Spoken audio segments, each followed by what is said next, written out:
خلاق طه من نور فيه ترام فيه ترام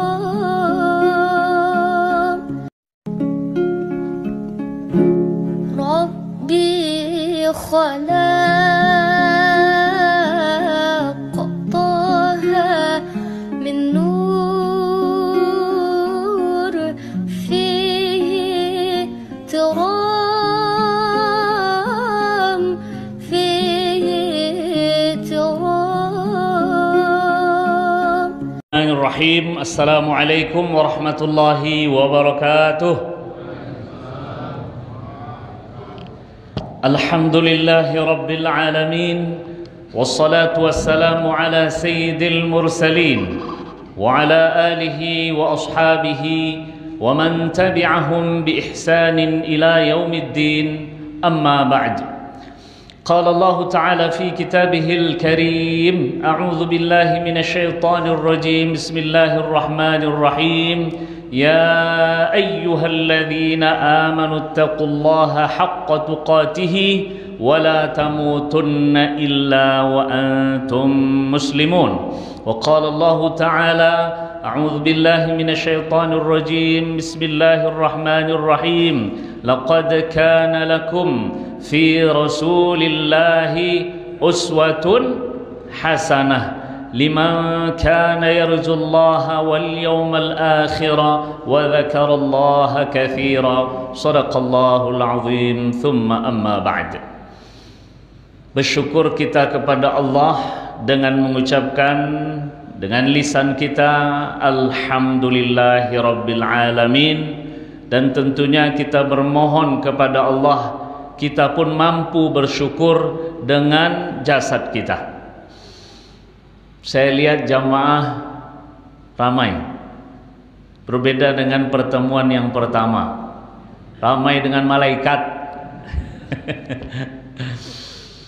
Bersalawat kita kepada Nabi besar Muhammad sallallahu alaihi wasallam. Allahumma salli wa sallim ala sayyidina Muhammad. Bapak Ibu jamaah Masjid Al-Muhajirin yang dimuliakan Allah Subhanahu wa taala, melanjutkan apa yang pernah saya sampaikan pada pertemuan pertama, dua peristiwa yang terjadi sebelum lahir Nabi mulia Nabi Muhammad sallallahu alaihi wasallam. Pada pertemuan yang pertama saya sampaikan tentang penggalian sumur Zam-Zam atas izin Allah Subhanahu wa taala. Kakek Nabi Muhammad sallallahu alaihi wasallam yang bernama Abdul Muttalib diberi oleh Allah Subhanahu wa taala kesempatan untuk mendapatkan titik sumur Zam-Zam yang lama tertimbun. Pada kesimpulan ataupun pelajaran yang bisa kita ambil ataupun saya ambil, di antara banyak sekali pelajaran adalah bahwasanya air adalah sumber kehidupan. Bahkan dikatakan, saya mendapat kemarin slide materi dari Ustadz Bapak Fauzanov, luar biasa bagaimana air dalam Islam tersebut. Begitu luar biasa sehingga seakan-akan sebelum lahir Nabi besar Muhammad sallallahu alaihi wasallam telah disiapkan salah satu daripada sumber kehidupan, bahkan sesuatu yang banyak dibutuhkan oleh tubuh kita ini. Namun air hanya menghidupkan tubuh yang insya Allah Nabi Muhammad sallallahu alaihi wasallam akan menghidupkan kita di dunia dan di akhirat. Bapak Ibu sekalian jamaah Masjid Al-Muhajirin yang dimuliakan Allah, kesempatan hari ini saya mohon kepada Allah Subhanahu wa taala agar memberi saya taufik dan memberi kepada Bapak Ibu sekalian juga taufik sehingga saya menyampaikan dengan baik dan diterima juga dengan baik. Peristiwa yang kedua diabadikan oleh Allah Subhanahu wa taala dalam surat Al-Fil. Kalau dibaca suratu Al-Fili, kalau disebut surah hadza al-filu jadinya. atau kita sebut juga dengan lebih mudahnya surat Fil gitu. Saya ketika mendengar surat Fil ini teringat Musailamah al-Kadzdzab. Nah, itu tak terlepas itu. Kata Musailimah atau Musailamah al-Kadzdzab, salah satu dari orang yang mengaku sebagai nabi. Betul? Ada juga Al-Aswad Al-Anasi, dia juga mengaku sebagai nabi di masa-masa Abu Bakar radhiyallahu anhu. Lalu ada juga yang mengaku sebagai nabi di masa sekarang. Dan masa sekarang ada pengacaranya. Nah, hebatnya mengaku nabi sekarang itu, Pak, ada pengacaranya. Betul gak? Piti maswa. Surat Al-Fil, Musailamah al-Kadzdzab pernah berkata seperti ini. Al-Filu wa ma adraka mal fil anfuhu tawil atau khurtumuhu tawil. Gajah, apa yang engkau ketahui tentang gajah? Hidungnya panjang. Siapa yang tak tahu dengan gajah? Masa seperti itu ayat yang diturunkan Allah kepada seorang yang mengaku sebagai nabi. Kalaulah kita ketahui di dalam bahasa Arab wa ma adraka, itu hanya digunakan untuk sesuatu yang kita tidak tahu dan hanya Allah Subhanahu wa taala yang tahu. Al-qari'atu mal qari'ah. Wa ma adraka mal qari'. Wa ma adraka hanya untuk sesuatu yang Allah yang Maha tahu. Tapi kalau seumpamanya gajah, tak tepat menggunakan wa ma adraka. Apa yang engkau ketahui tentang gajah? Hidungnya panjang, belalainya. Taulah kami, mana ada yang hidungnya pesek kecuali kita-kita ini orang Indonesia. Bapak Ibu sekalian yang dimuliakan Allah Subhanahu wa taala, peristiwa yang kedua diabadikan oleh Allah Subhanahu wa taala dalam surat Al-Fil. Saya bacakan ayatnya, kalau bisa Bapak Ibu mengikuti dengan lirih saja atau menggoyangkan lidahnya agar kita mendapatkan pahala dari setiap huruf yang kita baca. A'udzu billahi minasyaitonir rajim. Bismillahirrahmanirrahim. Alam tara kaifa fa'ala rabbuka bi ashabil fil? Alam yaj'al kaidahum fi tadlil wa arsala 'alaihim tayran ababil tarmihim bihijaratin min sijil faj'alahum ka'asfim ma'kul.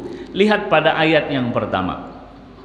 Alam tara, tidakkah kamu melihat? Kaifa, bagaimana? Fa'ala rabbuka, Tuhan kamu memperlakukan bi ashabil fil, terhadap pasukan gajah. Garis besar ini, terhadap pasukan gajah, bukan pada gajah. Kenapa ini saya sampaikan? Insya Allah dalam keterangan peristiwa nanti akan kita temukan kenapa Allah tidak menyebutkan, ataupun kenapa tidak pada gajah namun pada pasukan gajah.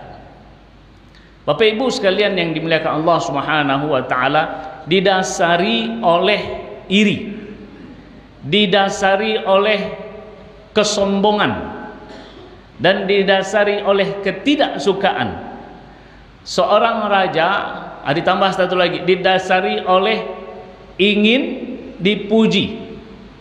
Ini semua motivasi untuk siapa? Raja yang kita kenal dengan nama Abraha bin al-Ashram. Raja dia, raja. Tapi rajanya bagaimana? Kita lihat nanti. Ternyata bukan orang lemah, tapi dia raja. Itu motivasinya ataupun dasarnya iri, tidak suka, ingin memperlihatkan kepada orang lain. Iri melihat orang-orang Arab tawaf di Ka'bah. Nggak suka dia. Yang kedua itu tidak suka. Tidak suka melihat orang-orang datang ke Makkah lalu kemudian tawaf mengelilingi Ka'bah. Dia tidak suka.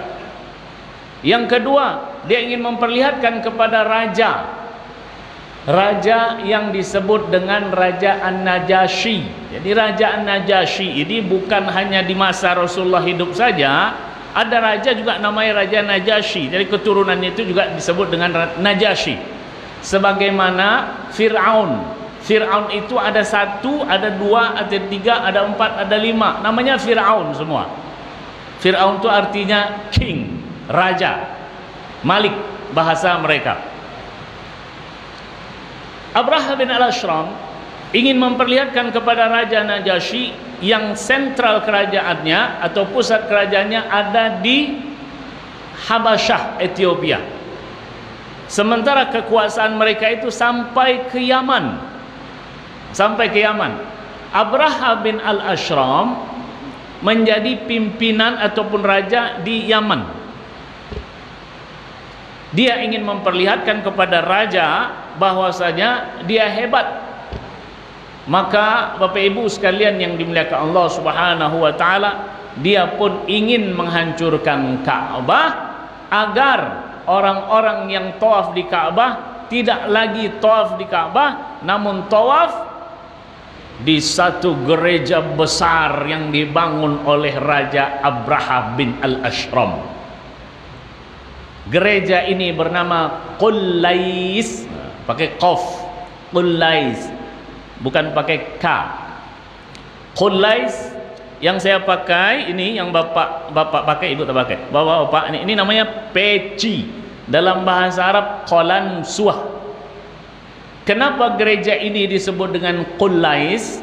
Gerejanya besar, mewah, tinggi. Jadi jika seseorang pakai peci seperti saya ini, ukuran saya 7, saya pakai ukuran 8, maka saya lihat gereja ini sampai yang paling tinggi, peci saya akan jatuh. Itu istilahnya Qullais itu karena gerejanya tinggi dan mewah, bermarmer, indah sekali lah. Maka itu keinginannya.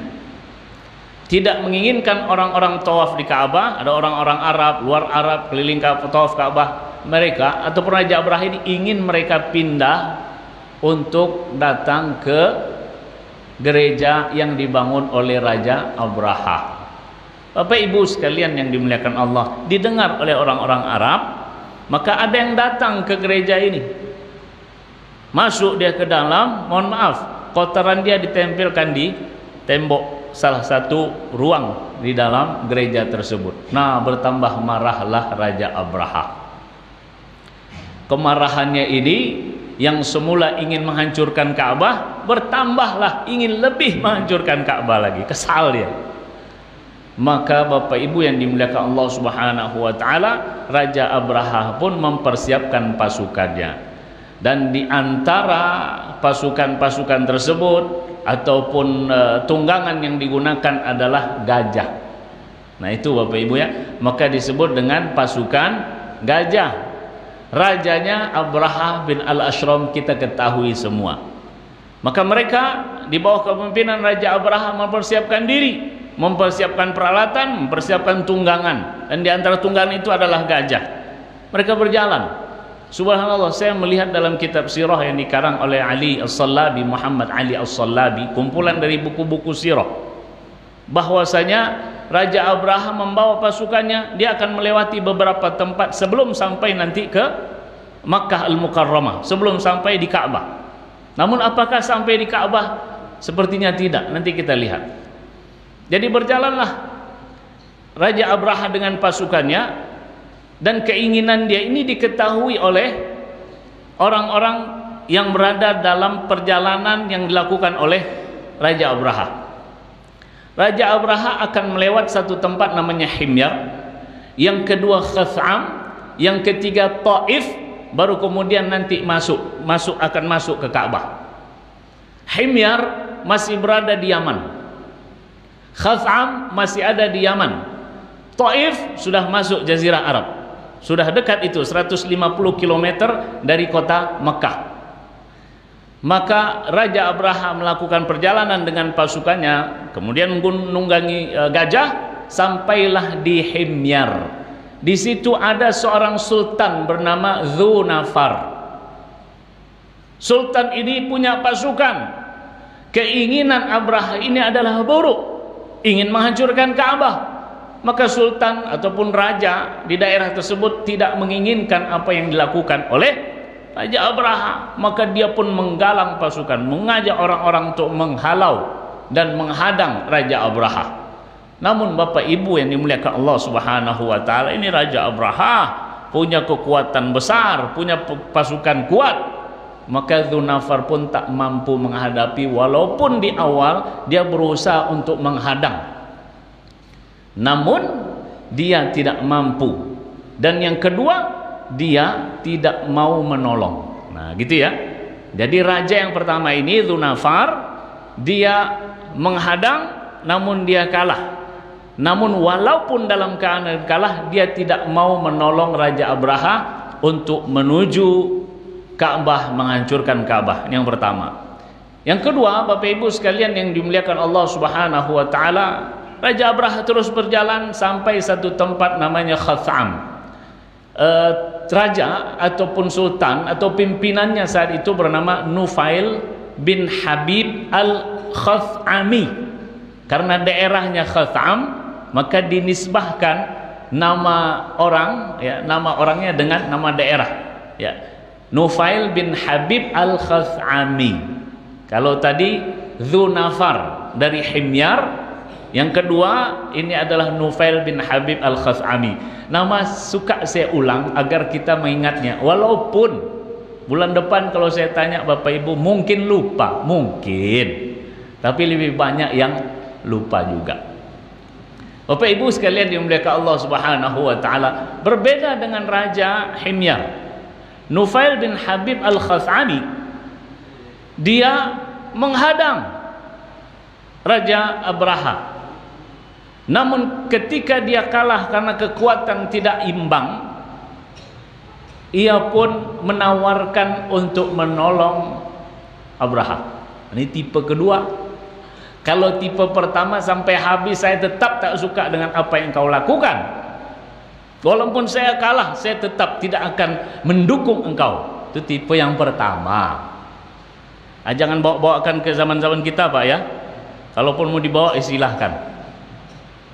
Tipe yang kedua, dia menghadang, namun kemudian dia kalah, lalu siap menolong, siap mendukung.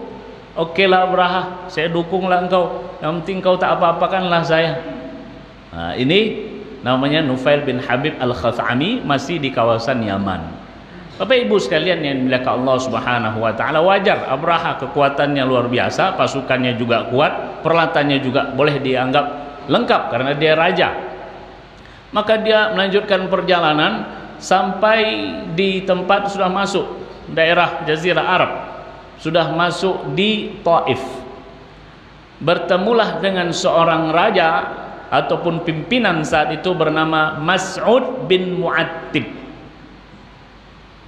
Bagaimana pimpinan yang ketiga ini? Kalaulah yang pertama menghadang dan tak mau mendukung, yang kedua menghadang lalu kalah kemudian mendukung, yang ketiga ini pasrah, dia tidak menghadang, bahkan membuka tangannya untuk membantu Raja Abraha. Memang tipe orang ya seperti inilah. Ada tipe-tipe orang seperti yang terjadi pada zaman Abraha bin al-Ashram. Maka Mas'ud bin Mu'attib menolong. Nahnu 'ala sam'i wa ta'ah. Kami siap mendengar dan kami siap taat membantu engkau wahai Abraha. Memang kurang ngajar. Padahal Abraha itu keinginannya menghancurkan Ka'bah. Namun yang kami siap mendengar, kami siap menolong, siap membantu. Wah, saya utus satu orang lah untuk memberi engkau jalan di mana jalannya. Nama orangnya Abu Rughal. Ini kalau kita sebut sekarang Google Map-nya, tapi bentuknya orang. Kalau Google Map kan aplikasi. Maka Mas'ud bin Mu'attib meminta kepada Abu Rughal, wahai Abu Rughal, antarkan mana jalan mudah untuk sampai ke Ka'bah. Subhanallah. Diantarkan oleh Abu Rughal, namun Allah berkehendak Abu Rughal mati di jalan. Abu Rughal ini Bapak Ibu yang dimuliakan Allah Subhanahu wa taala, dikatakan kuburannya selalu dilempar dan dirajam karena pengkhianatannya atas Ka'bah, karena dia ingin membantu Raja Abraha. Sampailah di suatu tempat, Raja Abraha mengutus salah seorang untuk datang ke kawasan Ka'bah, di mana orang-orang tinggal di situ. Dan pesannya satu, ada dua orang yang diutus. Yang pertama diutus untuk menjarah harta dan ternak orang-orang Quraisy ataupun orang-orang yang tinggal di sekitar Ka'bah. Al-Aswad bin Maqsud namanya. Pergi engkau, maka pergilah dia dengan beberapa pasukannya, dijarahlah beberapa ternak dan juga ada harta yang dijarah. Lalu di antara binatang ternak yang dijarah ini adalah onta, jumlahnya sekitar 200 ekor onta. 200 ekor onta ini adalah milik kakek Nabi Muhammad sallallahu alaihi wasallam, Abdul Muttalib. Masya Allah, kaya ternyata kakek Nabi Muhammad. 200 ekor onta. Masjid ini aja kalau kurban tak pernah sampai 100 kan Pak? Itu pun sapi. Bagaimana kalau onta? Berapa harga satu onta itu? Nah, yang kurus aja bisa 35 juta. Bagaimana dengan yang sehat walafiat? 200 ekor onta dijarah oleh pasukan Raja Abraha. Dibawa sama dia 200 ekor onta. Lalu ada lagi satu lagi yang diutus untuk menyampaikan kepada Abdul Muttalib. Namun sebelumnya bukan ingin menyampaikan ke Abdul Muttalib. Dia mencari siapa orang yang terkemuka, orang yang disegani di kota Mekah. Jadi cari dulu siapa orang yang paling disegani ini di kalangan orang Mekah. Maka diketahuilah bahwasanya orang yang disegani adalah Abdul Muttalib. Abdul Muttalib juga Pak, kakek Nabi Muhammad sallallahu alaihi wasallam. Dijumpailah oleh salah satu utusan daripada Abraha. Wahai Abdul Muttalib, saya sampaikan pesan dari Raja Abraha. Apa pesannya? Raja Abraha ingin menghancurkan Ka'bah saja, tidak ingin mengganggu kalian dan memerangi kalian. Hanya ingin menghancurkan Ka'bah, itu aja. Nah, pesan ini saya sampaikan kepada engkau ya. Dah. Sementara Abdul Muttalib 200 ekor ontanya sudah dijarah. Maka Abdul Muttalib juga menyampaikan, tolong sampaikan pesan kepada raja kalian, saya ingin berbicara dengan raja. Apa yang ingin kau sampaikan? Sampaikan ajalah, beri saya waktu untuk bicara dengan Raja Abraha. Maka ada seorang juru bicara daripada raja namanya Anis. Anis, ya bukan Anis Baswedan, tapi Anis. Namanya juga Anis. Dan dari dialah dipertemukan Abdul Muttalib dengan Raja Abraha. Bapak Ibu yang memuliakan Allah Subhanahu wa taala. Kita sama-sama tahu yang namanya raja kalau didirikan tenda pastilah tendanya megah. Dan tempatnya di Muhasir. Muhasir itu antara sudah berada di Mina. Sudah berada di Mina. Itu Muhasir namanya. Disitulah Raja Abraha mendirikan tenda. Lalu Abdul Muttalib diizinkan berjumpa. Ada hal yang luar biasa terjadi ketika Abdul Muttalib menjumpai Raja Abraha. Apakah yang terjadi? Kita lanjutkan pada waktu yang lain. Enggak lah, sekarang juga saya sampaikan Pak. Raja Abraha duduk di atas singgasananya di bawah tenda yang megah. Masuk kemudian Abdul Muttalib. Ketika Abdul Muttalib masuk, terlihatlah oleh Raja Abraha sosok yang disegani, yang berwibawa. Di dalam sirah itu saya baca, Raja Abraha ketika melihat Abdul Muttalib, nampak kewibawaan daripada Abdul Muttalib, membuat Raja Abraha tak mampu duduk di atas singgasananya, namun mengajak Abdul Muttalib untuk duduk bersama di atas karpet. Biasanya kan raja begini aja Pak, mau siapa aja yang datang, kan di atas kursinya aja. Namun ketika melihat Abdul Muttalib, kakek Nabi Muhammad SAW yang berwibawa, tak mampu dia duduk di atas singgasananya, turun dia. Maka dia ajak Abdul Muttalib. Raja Abraha kemudian bertanya, wahai Abdul Muttalib, apa yang engkau inginkan? Raja Abraha ini membayangkan yang diinginkan oleh Abdul Muttalib adalah, kalau kita kira-kira apa yang kita bayangkan? Raja Abraha ingin menghancurkan Ka'bah. Lalu Abdul Muttalib datang, kira-kira apa yang akan disampaikan oleh Abdul Muttalib? Mungkin bagi kita, janganlah engkau serang Ka'bah ini. Ka'bah itu ada yang menjaganya. Jangan, bahaya nanti. Betul nggak Pak? Namun apa yang disampaikan oleh Abdul Muttalib? Abraha, 200 ekor onta milik saya kalian jarah, kembalikan itu. Raja Abraha heran, Ka'bah mau saya hancurkan, engkau bicara tentang onta, nggak ada hubungannya. Ini Ka'bah yang dia akan dihancurkan. Di awal Abraha itu sangat segan, tapi mendengar keinginan daripada Abdul Muttalib, ini aja yang diinginkannya. Padahal Ka'bah tempat suci mereka akan saya hancurkan. Datang ke sini minta dikembalikan onta-ontanya. Heran Raja Abraha, lalu Raja Abraha bertanya, ya keheranan ini dia sampaikan, kenapa engkau minta itu?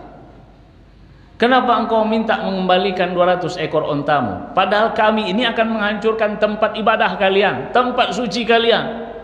Dijawab dengan tenang oleh Abdul Muttalib, oi Abraha, pemilik onta itu saya. Sementara pemilik Ka'bah itu ada yang akan menghadang dan merintangi engkau. Lai jaleh Abraha, gitu mungkin Pak ya. Subhanallah, itu keyakinannya kepada Allah luar biasa. Onta itu pemiliknya saya, sementara Ka'bah ada yang memiliki dan dia yang akan kau hadapi nanti. Karena hati sudah tertutup, didasari oleh iri, tidak suka, ingin memperlihatkan kepada orang lain. Apa kata Raja Abraha? Tak ada yang mampu menghadang saya. Udah Pak, hati kalau sudah tertutup sama Allah pun tak takut. Hati sudah tertutup dengan jabatan, hati sudah tertutup dengan harta, dengan kekuasaan, sama Allah sudah tak takut itu biasanya. Ya Pak ya, Ibu ya. Tak takut Raja Abraha, tak ada yang mampu menghadapi saya. Macam Lord aja dia, macam orang hebat. Dan begitu memang kalau hati sudah tertutup, kufur. Lalu Abdul Muttalib, ya sudah terserah ente lah. Yang penting saya sudah sampaikan pesan saya. Onta saya balikan dulu. Masalah engkau berhubungan dengan yang engkau hadapi, ya silahkan dikembalikan ontanya. Lalu Abdul Muttalib kembali dan menyampaikan kepada penduduk, silahkan kalian masuk ke rumah kalian. Sesungguhnya Raja Abraha dengan kekuatannya, dia akan menghancurkan Ka'bah yang kita tidak akan mampu untuk menghadapinya. Logis ya Pak ya, karena memang kondisinya seperti itu ya, rakyat tidak memiliki persenjataan, tidak memiliki kesiapan untuk menghadapi raja dengan pasukan yang terlatih dan peralatan yang lengkap. Maka wajar jika Abdul Muttalib mengatakan, sudah kalian kembali saja ke rumah masing-masing, dan ya apa yang terjadi terjadilah, karena kita yakin ada yang menjaga Ka'bah. Subhanallah. Bapak Ibu sekalian yang dimuliakan Allah Subhanahu wa taala, mulailah Raja Abraha bergerak. Tepat di Muhasir itu, persiapan untuk bergerak menuju Ka'bah dan untuk menghancurkan Ka'bah. Udah dekat itu, jalan kaki pun bisa kita, karena sudah di Mina. Bapak Ibu yang pernah jamarat Aqabah, Wusta, Sughra, itu Mina. Jadi siaplah Abraha untuk berangkat. Namun ada yang terjadi. Gajah yang tak mau bergerak. Inilah ayat 1 yang saya baca tadi. Gajahnya tak mau bergerak. Karena gajah nak mau kontribusi. Istilahnya mungkin bahasa saya cukup antarkan di sini sajalah. Kalau saya ikut menghancurkan Ka'bah, hendaklah kalian aja lah yang pergi. Masya Allah, hewan. Ketika diajak untuk mendekati dan menghancurkan Ka'bah, dia nggak mau deh. Karena Ka'bah adalah rumah Allah. Itu sudah mulai itu kekuasaan Allah perlihatkan. Tak bergerak gajah itu. Namun ketika gajah ini dihadapkan ke Yaman, gajah ini lari pontang-panting. Lari. Mungkin kalau bisa bicara dia akan mengatakan, "Hore, selamat aku." Mungkin begitu. Luar biasa yang terjadi. Nah, makanya ada di nanti kalau kita terus dalam perjalanan sirah itu, saat Rasulullah SAW dan para sahabat ke Hudaybiyah, ada perjanjian Hudaybiyah, ada saat di mana onta Rasulullah SAW berhenti, tempat berhenti. Ketika itu para sahabat, "Kenapa onta engkau ini berhenti ya Rasulullah?" Sesungguhnya yang memberhentikan dia juga yang memberhentikan gajah ketika Raja Abraha ingin menyerang Ka'bah.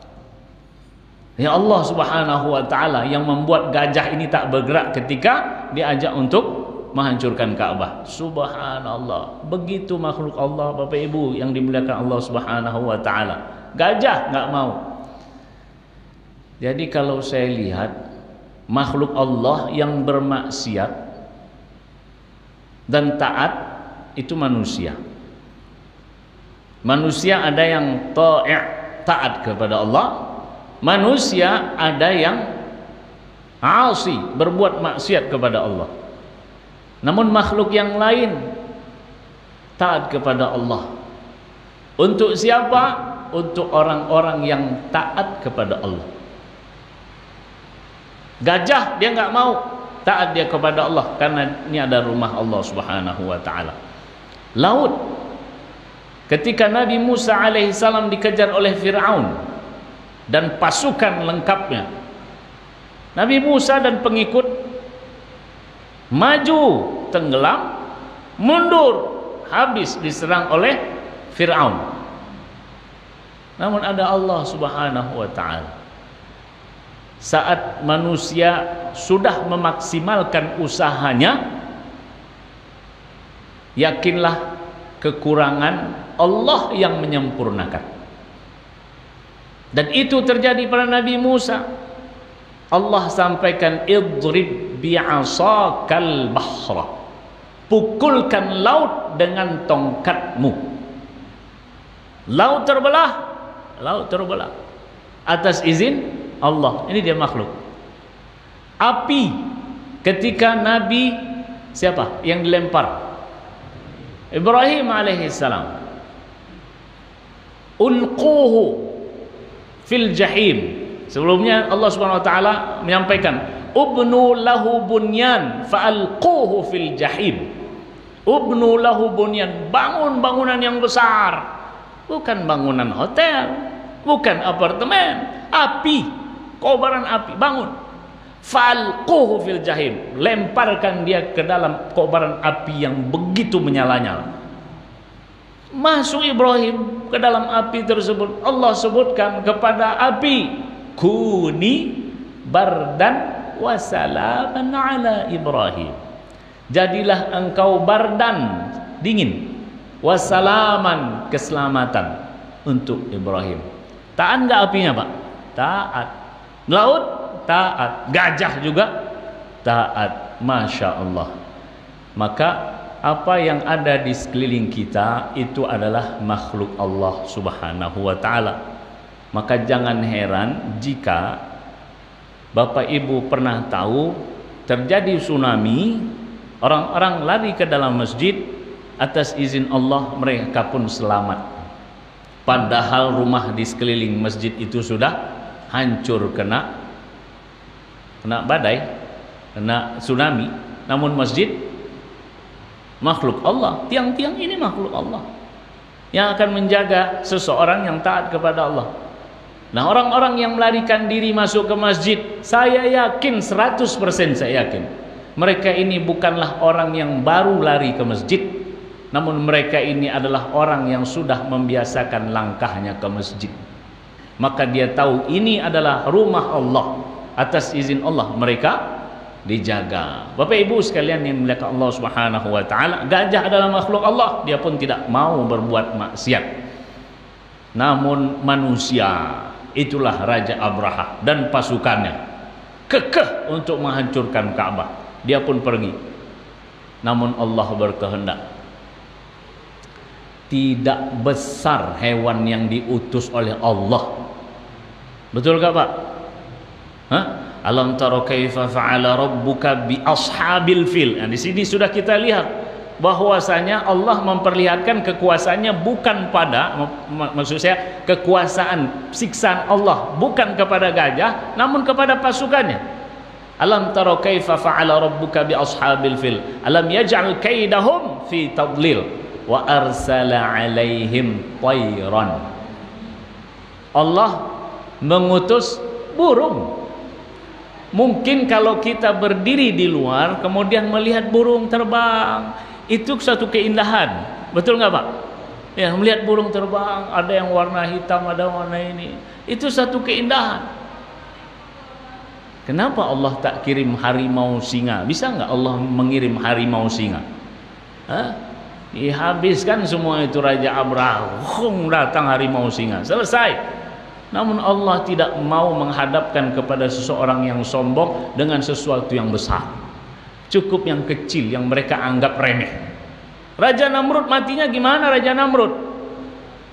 Binatang kecil masuk, lalat masuk ke hidungnya, dimakan isi kepalanya. Lalat membunuh raja. Kan aneh Pak? Lalat membunuh raja, singa membunuh raja. Biar singa, ya kan? Begitu juga Abu Jahal dan pembesar Quraisy ketika mengejar Nabi Muhammad SAW. Nabi Muhammad masuk gua. Mereka menghadapi siapa? Sarang burung. Mereka menghadapi apa? Rumah paling lemah di atas muka bumi ini. Rumah, inna auhanal buyuti la baitul ankabut, kata Allah. Selemah-lemah rumah itu rumah apa? Buatnya lama itu Pak. Kita hancurkan mudah. Allah tidak menghadapkan kepada orang-orang yang sombong sesuatu yang mereka anggap besar, tapi Allah menghadapkan kepada orang-orang yang sombong yang mereka anggap remeh. Dan itulah yang terjadi pada Raja Abraha yang sombong, congkak, ingin memperlihatkan kepada raja, saya hebat. Ingin memperlihatkan kepada orang-orang Arab, kalian tak usah lagi di Ka'bah tawafnya, pergi ke gereja. Oh, Allah turunkan aja itu burung. Namun burung tidak terbang biasa saja.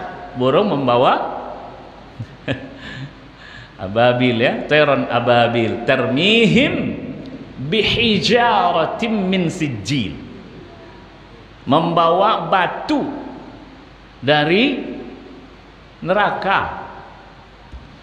Dan batunya itu saya baca dalam sirah, besarnya sebesar biji bubur kacang hijau.